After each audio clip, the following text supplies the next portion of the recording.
Hi YouTube, this is Evie, and today I'm going to be doing a video on how to make a portable aftercare kit. Okay, so this is what I use for mine. It's just a makeup bag that I got from Marshalls. You can use one from like Ross or TJ Maxx or TK Maxx or whatever, but I happen to like makeup bags because they're usually water resistant or waterproof, which is nice in case anything spills. They also come with lots of like fun patterns and designs, but really you can use any kind of bag you want. I just happen to like this kind. Alright, and the first thing that you should use in your aftercare kit is acetaminophen or Tylenol. You can use off-brand if you want, but you should make sure that you use acetaminophen rather than another kind of pain reliever because things that are aspirin-based or like aspirin tend to be blood thinners, and that's not good if you're dealing with bruising or any kind of open wound because that'll make the wound worse and make you bleed more and won't help with the healing process at all. So make sure you use acetaminophen instead. You can also use a topical pain reliever like this. This is Aftercare gel, and it's good for muscle pain, stiffness, swelling, and bruising.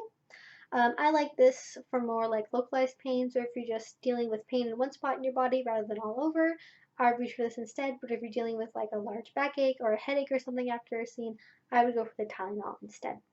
You can also use aloe vera gel. Um, this is just one that I got at Fred Meyer. Want to make sure you get something that's like a really pure aloe vera gel that has a high aloe vera gel content, because a lot of the ones that are marketed for like sun care or like sunburn relief shouldn't have a lot of alcohol in them, and that can be really drying and won't actually help with the burn at all in the way that a pure aloe vera gel will. This is also really nice if you're dealing with rope burns and just generally want something like cooling on your skin. It won't give you pain relief to the same degree as like Tylenol will or that topical pain reliever will, but it is nice to have on hand if you're just dealing with something that's really mild or you don't want to use a pain reliever. You can also use like body oil and lotion. This is what I just happen to have on hand for like massages, which is something that, at least for me, is really important as a part of aftercare. If you like getting them or giving them, it's really nice to have these. I just have little tiny travel sized versions because I have like full size versions of things like these already at home, but if I'm leaving, which is what I use this aftercare kit for, it's nice to have something that's smaller and travel size, so it's just easier to fit in this bag. You can also have like some tea is something really nice to have if you like drinking tea. This is called Rest and Relax Tea. It's for insomnia as well as nerve pain. This is just something that I got at a local tea shop, so you'll probably be able to find something that's like this, but maybe not this exact brand where you live. I just happen to like this because it's a really soothing and calming tea. You don't necessarily have to get something that's like specifically soothing and calming if you like tea in general, but I do like this just to have something that I specifically only use for aftercare rather than like my general supply of tea. You can also use like sweets like this or chocolate because um, first of all it tastes really good and that can improve your mood after a rough scene, and also because if you're doing really long-term scene you could end up with low blood sugar, so it's really nice to have something on hand.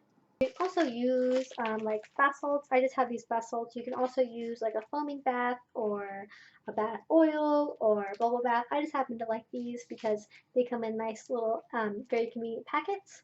I have one that's circulation therapy. Again, wouldn't be something I would use after like heavy bruising or any kind of like blood play or anything like that, because it can make the bruising worse. But it is something that's nice to have if you're dealing with like really tight rope bondage and you've ended up with like your circulation being restricted for a longer period of time. That'll help like the blood start flowing normally throughout your body again.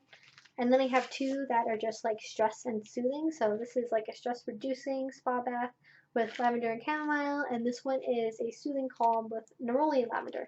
If you don't like lavender, you certainly don't have to get something like this, but I happen to like lavender, so I have a lot of like soothing lavender related aftercare problems, but really just get any kind of bath thing that you might enjoy using. You can also use like a stuffed animal like this.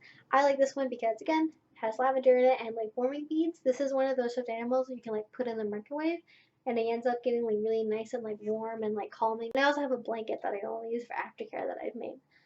Because first of all, they're really like, calming and soothing, at least for me to have for my aftercare. They're really important. But also just because it's nice to have something that you only use for aftercare, because it's something that you'll like continually associate with aftercare, and it'll be like a mental cue at the end of the scene when you see them to like your body will like start calming down like automatically because it's been associating these things with relaxation. And I think that's just something good that really helps enhance your aftercare. Some of the things I don't actually like have with me that you're gonna want are gonna be like band-aids and gauze and disinfectant. You don't really need to keep that necessarily in like this aftercare bag, but it is something you're gonna want to make sure that you have on hand for after a scene if you need to stop it because there's been some kind of problem. And if you're dealing with rope bondage, you're also gonna want to make sure that you have safety scissors so that way in case there's any sort of problem, you can, you know, just cut right through the rope right away and make sure everything's hunky-dory. Especially if you're dealing with like potential nerve damage kind of thing. I would never do a rope bondage scene or advise anybody to do a rope bondage scene if they didn't have safety scissors on hand. It's much better to be safe and not do a scene than like go through it and end up there being a problem. You could also, just besides like a stuffed animal you keep up, you could have like two toys if you're a pet, or you could just have like regular stuffed animals with you, or any sort of like specific pillows, something that has your Dom scent on it.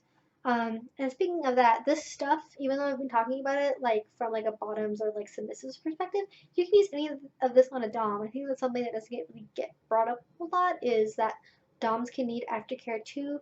Usually, it's less of like a physical aftercare and more of like a mental aftercare, kind of just reassuring that they're not like a bad person for enjoying this, or they haven't like hurt you, or you're not mad at them. But you can certainly use any of this if your dom and the aftercare.